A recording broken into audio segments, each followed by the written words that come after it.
اس نے کہا ہے کہ میں عمران خان کی ریاست مدینہ کو نہیں مانتا ہوں کہ وہ اسلامی ٹچ تھا، لیکن جو مذہبی جماعتیں ہیں وہ اسلامی ٹچ نہیں دیتی، ان کا بیس ہی اسلام ہے۔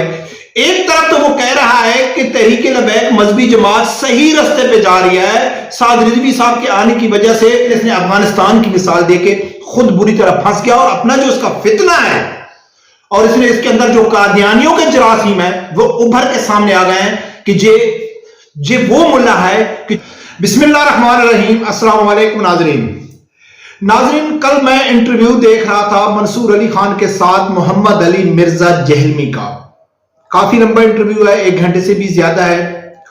میں وہ 2 بار سنا تو مجھے اس میں جو چیز نظر آئی کہ پاکستانی قوم کی جو ہوا چل پڑے نا، اگر موجودہ دور دیکھا جائے تو پاکستانی قوم 2 لوگوں کو فتنہ قرار دے چکی ہے، ایک پی ٹی آئی کو اور ایک مرزا جہلمی کو۔ آلموسٹ پاکستان کے لوگ فتنہ کہتے ہیں، ان کے اپنے فالوور کے علاوہ جو مخالفین ہیں وہ الگ الگ نام نہیں دیتے، وہ سب بھی فتنہ ہی کہتے ہیں۔ اور آج محمد علی مرزا کا جو کل میں انٹرویو سنا تو یقیناً مجھے اس چیز کا بڑا حوصلہ ملا کہ جو پاکستانی قوم اگر کسی کو کہتی ہے تو وہ ایسے نہیں کہتی ہے۔ ناظرین، ویسے تو محمد علی مرزا کی ہر بات کے اوپر ویڈیو بن سکتی ہے، وہ اتنے چالاکی سے اس نے سوالوں کے جواب دیے۔ منصور علی خان نے بھی بہت سخت سوال کیے، لیکن میرا خیال ہے کہیں ایسی جگہ تھی کہ جہاں منصور علی کو کراس کوسچن کرنا چاہیے تھا، لیکن اس نے نہیں کیا۔ اگر دیکھا جائے تو اوورآل دیکھا جائے تو منصور علی خان نے اچھے سوال کیے۔ ناظرین، میں نے اس سے جو پوائنٹ نکالے ہیں، جو میں نے بات کرنی ہے، ایک جو مذہبی حوالے سے اس نے بات کیا ہے محمد علی مرزا نے کہ مذہبی جو پاکستان میں جماعتیں ہیں، خاص کر تحریک لبیک کے حوالے سے اس نے بات کی ہے، وہ آپ لوگوں کے سامنے رکھنی ہے۔ دوسرے نمبر پہ فلسطین کے حوالے سے اس نے بات کی، اسرائیل اور فلسطین کے حوالے سے، تو میں سمجھتا ہوں کہ ان 2 کے اوپر بات کرنا بہت لازمی ہے۔ اگر ویسے آپ پورا انٹرویو دیکھیں گے تو محمد علی مرزا نے سب کو خوش کر دیا، یعنی کہ وہ بڑے عجیب و غریب جواب دیتے تھے۔ ایک طرف تو وہ کہتے تھے کہ یہ جو موجودہ سسٹم ہے اس کا تو 500 سال تک بھی مجھے کوئی امید نہیں ہے بہتری کی، لیکن میں رہنا اسی سسٹم میں ہے، ایک تو یہ کہتا ہے۔ دوسرے نمبر پر یہ کہتا ہے کہ بھائی 9 مئی میں جو عمران خان لوگوں نے واقع کیا تو ان کو سزا ہونی چاہیے، لیکن پہلے جو ہینڈلر ہیں ان کو ہونی چاہیے۔ یعنی کہ لوگ تو یہ کہتے ہیں نا کہ بھئی عمران خان نے لوگوں کو یعنی کہ ایک ان کے جذبات کو ابھارا تو عمران خان کو بھی سزا ہونی چاہیے، لیکن یہ کہتا ہے کہ نہیں، پیچھے فیض حمید جنرل باجوہ کو بھی ہونی چاہیے کہ وہ عمران خان کو لے کے کیوں آئے۔ یعنی کہ جس ٹائم جنرل باجوہ اور جنرل فیض حمید عمران خان کو لے کے آ رہے تھے تو یعنی کہ ان کو معلوم تھا کہ عمران خان اینڈ میں جا کے یہ کرے گا۔ اگر اس کی یہ دلیل مان لی جائے تو پھر تو ان کے والدین کو پکڑنا چاہیے، جنرل فیض حمید اور جنرل باجوہ کو، کیوں انہوں نے اس کو کیوں پیدا کیا، اسکول میں لوگوں نے استاذہ نے ان کو کیوں تعلیم دی،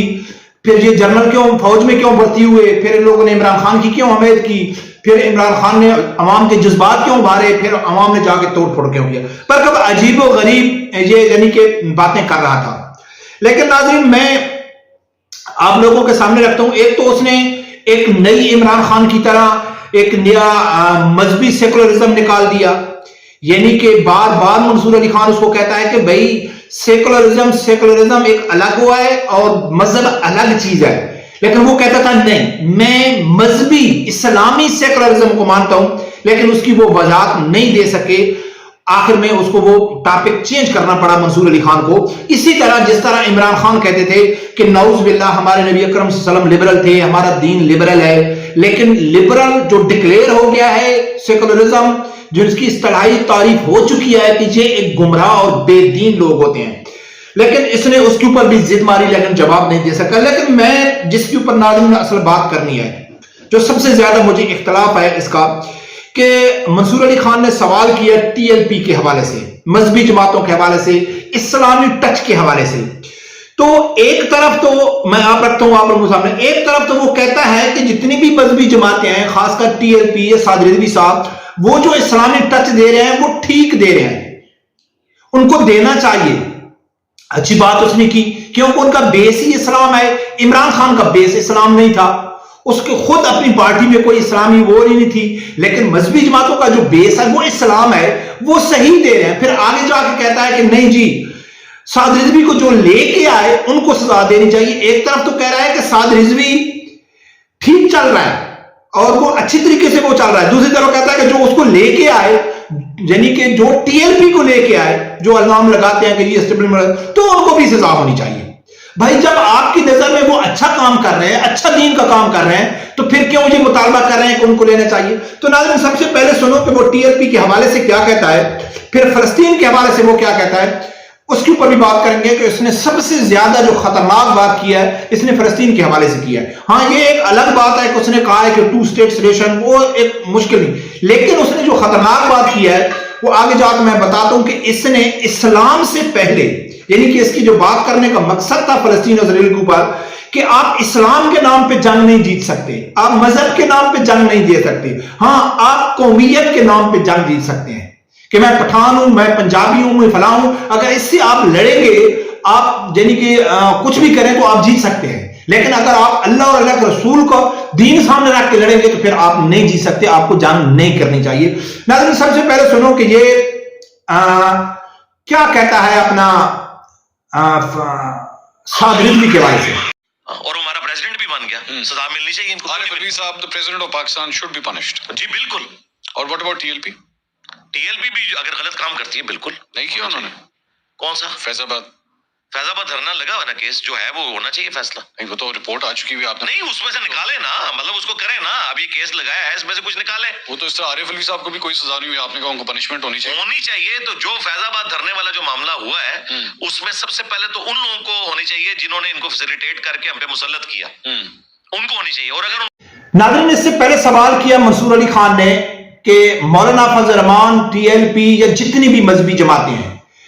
وہ اسلام کے نام پہ سیاست کر رہی ہیں, اور عمران خان بھی اسلامی ٹچ دیتا تھا ریاست مدینہ. تو اس نے کہا ہے کہ میں عمران خان کی ریاست مدینہ کو نہیں مانتا ہوں کہ وہ اسلامی ٹچ تھا, لیکن جو مذہبی جماعتیں ہیں وہ اسلامی ٹچ نہیں دیتی, ان کا بیس ہی اسلام ہے. تو اس نے اچھی بات کی, اچھی دلیل سے اس کو سمجھانے کی کوشش کی, جس کا یہی جواب بنتا تھا, اور اچھا جواب دیا. لیکن پھر آگے جا کے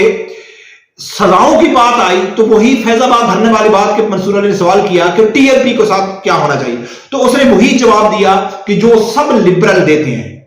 کہ بھائی طریق لبیک کو بھی سزا ہونی چاہیے, اور جو ان کو لے کے آئے یعنی اسٹیبلشمنٹ, یا جو لوگ ان کو یعنی کہ بنانے میں جو ان لوگ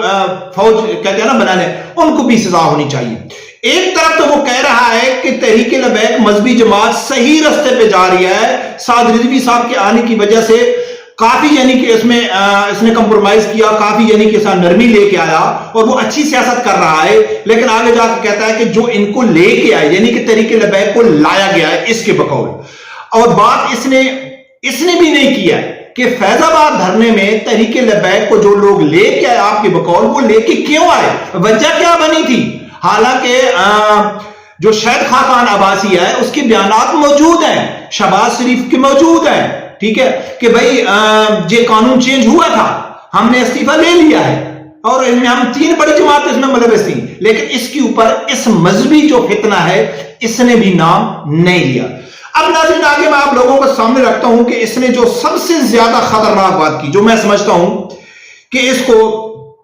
سب سے بڑی غلطی جو اس کی ہے, اور یہ بالکل فتنہ ہے, اور اس کا اللہ اور اللہ کے رسول کے اوپر, جیسا کہ یہ میں تو بالکل بھی کوئی مذہبی طور پہ میں زیرو ہوں, لیکن اس کے الفاظ میں آپ لوگوں کے سامنے رکھوں گا تو فیصلہ آپ لوگوں نے کرنا ہے, جس طرح میں جس نتیجے پہ پہنچا ہوں کہ اس سے سوال کیا گیا کہ فلسطین میں پاکستان کو کیا کرنا چاہیے. تو اس نے شارٹ کٹ میں کلپ بھی رکھوں گا, اس نے کہا ہے کہ بھئی ہم کر کیا سکتے ہیں,